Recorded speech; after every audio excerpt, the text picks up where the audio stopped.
With both sides stuck in a hard stalemate, they knew this war wasn't going to be about taking territory, but about simply wearing each other down. The Allies had plenty of men to expend from its overseas dominions, and the British also started a naval blockade, so Germany couldn't import stuff, like food. Neither side really wanted a long grueling war though, so they both thought of ways to break the deadlock on the Western Front. Idea number 1, new frontiers.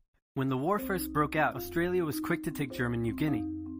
The Allies also quickly jumped on Germany's colonies in Africa, and particularly in German East Africa, locals were enlisted as soldiers and carriers by both sides, leading to a tragic loss of life for the native Africans. Some new combatants entered the war as well. The Allies' new friends were Italy and Japan. Japan was busy building itself an empire, so it was more than happy to take away German islands and colonies in East Asia. Italy actually had an alliance with Germany and Austria-Hungary before the war, but after some tense relations, and then the Allies promising to give them some of Austria-Hungary's stuff, they switched sides. Italy opened up a front in the mountains here, but like everyone else, they were stuck in stalemate for most of the war. The Central Powers' new friend was a struggling empire in the Middle East. The Ottomans were divided on whether to actually join the war or not, since they had been exhausted by the recent Balkan Wars. Some of the politicians who did want to join went off on their own and fired some shells at Russia, and then came back and said, "Whoops, looks like we're at war now." The Ottoman entry into the war was of particular concern to the British, since the Middle East was full of oil, and Britain wanted all of that oil. First, the Ottomans tried to attack Russia in the Caucasus Mountains, but they weren't prepared for the cold, and many of them froze to death. Then they crossed miles of desert to take the Suez Canal from the British, but that failed too. Then the Allies tried to take the Dardanelles at Gallipoli in a long and hard trench warfare campaign, but that also failed. The Ottomans blamed their initial losses on the ethnic Armenians living within Ottoman territory, and the resulting Armenian genocide led to the deaths of 1.5 million people. Then the Germans sent spies into Afghanistan to try to convince the Arab tribes there to rise up in jihad against the British and attack India. But that plan failed, partly because the spies got bored, brewed their own alcohol, and got drunk, which is a bad thing to do in Afghanistan. All these new frontiers hadn't done much to change the war. Aware that the Allies had more men and supplies than them, the Germans knew they had to do something to break the stalemate. Before the war, there was a big conference that set out the rules of modern warfare. No chemical weapons, no killing civilians. Basically, don't be jerks. The Germans held a meeting and decided to be jerks. Zeppelin air raids commenced over British cities. They also started attacking the Allied trenches with chlorine gas, and they used submarines to sink civilian ships. One such civilian ship was the Lusitania, which had 159 Americans on board when it was sunk, further swaying US opinion against the Germans. Not to be completely unfair to the Germans, the Allies also engaged in chemical warfare soon after, and they had been hiding anti-submarine weapons on their civilian ships, which let the Germans justify their attacks. Meanwhile, Austria-Hungary still hadn't dealt with Serbia, so the Central Powers enlisted some help.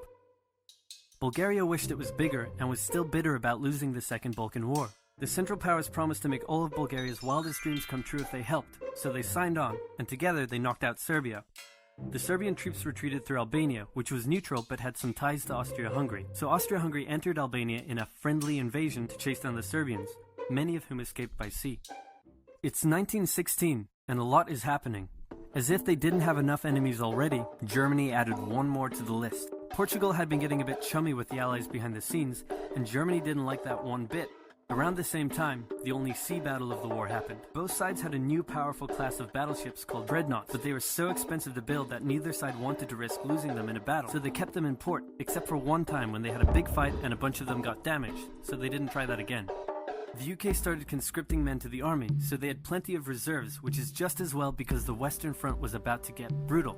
The longest and one of the bloodiest battles of the war started when the Germans launched an attack around the French city of Verdun. The French defended it desperately, leading to hundreds of thousands of casualties. Under pressure, the French called on its allies to do something to draw the Germans' attention away, so the British started their own long and brutal fight, the Battle of the Somme, with 60,000 British casualties on just the first day. It was also here that the British first used one crazy brand new piece of sci-fi technology. The Russians had been getting pushed back further and further into their own territory, but in response to the French call for help, they began a huge offensive, and did really well until they ran out of supplies and got stuck. Seeing how well the Russians had been doing, Romania decided now would be a great time to jump in and win the war, and then they got pounded. The Greeks were fighting amongst themselves about whether to join the war or not. The king liked the Central Powers, while the Prime Minister wanted to join the Allies. After a brief national schism, during which the country split into two, the king finally abdicated and the country reunited.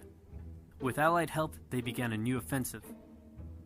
In the Middle East, Russia was pushing into Ottoman territory from the north. The British had also made a landing in Mesopotamia to protect Persia's oil fields, and they had also sent a small army up the Tigris River to try to take Baghdad, but the army got sieged in the town of Kut along the way and eventually surrendered. A new offensive was launched from the south with all-out desert warfare. The offensive was aided by one famous British officer, better known as Lawrence of Arabia, who helped lead the Arab tribes in a revolt that wreaked havoc on the Ottoman supply lines. By the time 1917 rolled around, everyone was exhausted. There were mutinies in the French army, the German populace was starving, and the war had drained all of Russia's supplies. There was no clear winner, and it was still anyone's war. The only question now was, who was going to break first? And the answer was Russia. Tired of not eating and mad that a crazy magic homeless guy was calling some of the shots, there was an uprising in Petrograd complete with riots and strikes. The riots turned into a full-scale revolution and a new government overthrew the Tsar. Then a few months later, the Bolsheviks overthrew the new government, and they pulled Russia out of the war. This was great news for Germany, who now only had to focus on the Western Front. But there was still one problem. The pesky United States of America was looking increasingly like it was going to join the war. America had been selling supplies to the Allies throughout the war and was getting super rich off the back of it, meaning it was in fantastic shape and was dangerous to the Germans. So Germany sent a telegram to Mexico saying, "Wouldn't it be crazy cool if you guys attacked America?" But the British intercepted the message, showed it to the Americans, and that was the final straw. American troops began shipping out to Europe. This was terrible news for Germany, and they knew their only hope now was to force France and the UK to surrender before the fresh American troops arrived. It was now or never, so they started one final attack. They converged their troops and hit hard at the Somme and pushed the Allies back. They hit a second time further north, then again and again. With each hit, the Germans were spending more and more resources, while the Allies were getting better and better at repelling their attacks. By the fifth punch, the Allies held the line and even pushed back. With American troops now arriving in larger numbers, the Allies launched a counterattack, and that was it. The Central Powers were being pushed back on all fronts. Bulgaria collapsed first, followed by the Ottoman Empire, then Austria-Hungary, and finally on November 11, 1918 at 11 o'clock, Germany surrendered. At the peace treaty, Germany was forced to reduce its military, accept war guilt, and pay the bill for the war. After indescribable suffering and millions dead, the world learnt its lesson and never had such an awful war again. For about 20 years.